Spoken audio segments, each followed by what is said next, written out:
서울과 수도권 아파트 거래량이 크게 늘고 있습니다. 스트레스 총 부채 원리금 상환 비율이 당초 이달 시행 예정이었던 터라 집 사기 더 어려워지기 전에 지금이라도 사자는 심리적 요인이 작용했고, 세계 최초 주택 자금 대출과 같은 저금리 상품 출시가 맞물린 영향으로 풀이되는데요.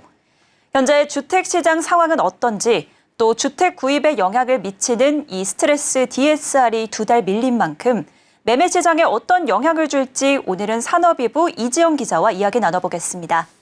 안녕하세요. 안녕하세요. 네, 서울 아파트 거래량이 크게 늘고 있습니다. 지난 5월 거래량의 경우엔 3년 만에 최대 수준을 기록했는데 수치가 어느 정도인지 먼저 짚어주시죠. 네, 지난 5월 서울 아파트 거래량이 5천 건에 육박하면서 3년 만에 최대를 기록하는 등 부동산 시장에 활기가 도는 모습입니다. 서울 부동산 정보광장 자료를 보면 계약일 기준 5월 서울 아파트 거래량은 4,946건으로 2021년 5월 이후 3년 만에 가장 많았습니다. 신고 기한이 한 달이나 남은 6월 거래량도 3,200건을 넘어서며 이미 5월 거래량의 65%에 육박했습니다. 거래량은 빠르게 증가하고 있지만 매매 물건은 감소하고 있습니다. 부동산 빅데이터 업체 아실에 따르면 지난달 30일 기준 서울 아파트 매물 건수는 82,039건으로 한 달 전과 비교해 2.9% 감소했습니다. 이렇다 보니 서울 곳곳에서는 실거래 가격이 전고점에 육박한 곳이 나오고 있습니다. 송파구 리센트 전용 84제곱미터는 지난달 7일 2건이 26억 원에 팔렸습니다.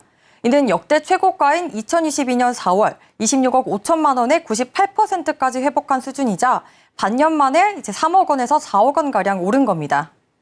강남구 압구정 현대아파트, 서초구 반포동 원베일리, 또 용산구 나인원 한담 등 초고가 아파트들은 이미 거래될 때마다 역대 최고가를 경신하고 있습니다. 네, 부동산 시장이 다시 활기를 찾은 모습인데요. 어떤 요인이 가장 큰 영향을 미쳤을까요? 네, 우선 기준금리 동결에도 불구하고 4월 이후 시중은행의 주택담보대출금리가 연 3%대로 하락한 점이 영향을 미쳤습니다. 여기에 2년 내 아이를 낳거나 입양한 무주택 가구를 대상으로 9억 원 이하 주택 마련 자금을 최대 5억 원까지 저금리로 빌려주는 신생아 특례 대출이 거래량을 끌어올리는 데 한몫했습니다. 신생아 특례 대출이 시행된 월 1월 29일부터 4월 말까지 대출 신청은 총 2986건이 접수됐는데요. 금액은 약 5조 원가량 됩니다. 무엇보다 집값이 최근 계속 오르면서 더 오르기 전에 사자는 심리가 주택 매수대기자들 사이에서 강하게 형성된 걸로 풀이됩니다. 지난달 서울에서 매매로 주택을 구입한 사람은 총 8,323명입니다. 이 중 생애 처음으로 주택을 마련한 이들은 3,527명으로 전체 매수자의 42.4%에 달할 뿐만 아니라 10년 6개월 만에 최대치입니다. 적당한 때에 집을 사려고 기다리던 무주택자들이 대거 매수에 나섰다는 뜻입니다. 네, 여기에 최근 정부가 스트레스 DSR 규제 완화를 2달 더 연기했죠. 이 조치가 부동산 시장에 어떤 영향을 끼칠까요? 네, 영향력이 크지는 않을 것으로 보입니다. 스트레스 DSR이란 기존 DSR 규제에 향후 금리가 인상됐을 때를 고려해서 차주의 대출 한도를 제한하는 제도인데요. 정부는 당초 이달 총 부채 원리금 상환 비율 규제를 강화할 예정이었습니다. 이에 대출이 감소하기 전에 주택 구매를 서두르자는 심리적인 요인이 반영돼서 주택 거래량이 느는데 일조하기도 했습니다.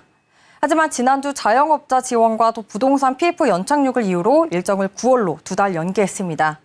업계에서는 금리가 가장 큰 변수라며 스트레스 DSR이 주택시장의 분위기를 바꿔놓지는 않을 것이라고 보고 있습니다. 이와 관련해서 업계 전문가 인터뷰 들어보겠습니다. 9월 달에는 한시적으로 주택 심리가 다소 위축되는 모습을 보일 수 있을 것으로 예상되는데요. 다만 지금처럼 금리가 하락하는 시장에서는 아무래도 DSR의 효과도 줄어들기 때문에 그 영향력이 크게 오래가지는 않을 것으로 전망됩니다. 네, 지금까지 이지영 기자와 이야기 나눠봤습니다. 감사합니다. 감사합니다.